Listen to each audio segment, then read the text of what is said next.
or my message and the government's message to the citizen is that whatever happened was very, very unfortunate.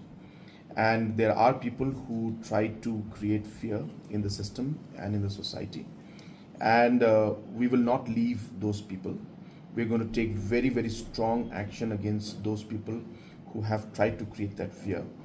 And our citizens should not be worried. Yes, there was certain inconvenience that was caused. We do agree to that because of the reaction that we saw from our neighboring state, and then that had to be again controlled and discussed and negotiated.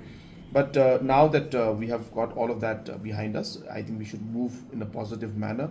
We should definitely, all of us should learn, in fact, not just the government, but all of us, including from organizations, associations, and different stakeholders, and ensure that whatever steps can be taken in the future to ensure that while we have the right to have peaceful protest, it does not mean that you can take the law in your hand, and especially it does not mean that you can do anything that you want, and especially beating up and harming innocent people. So that's something, a strong message must go from all of us.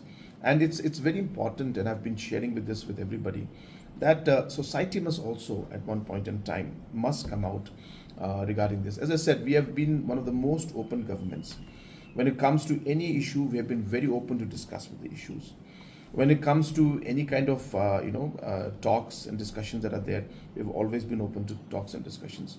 But as I said, there's a line that we have to draw, and one cannot cross the line. And that is the message that we have for everybody, that please don't try to do that. And if anybody does, then we will have to take action as per law.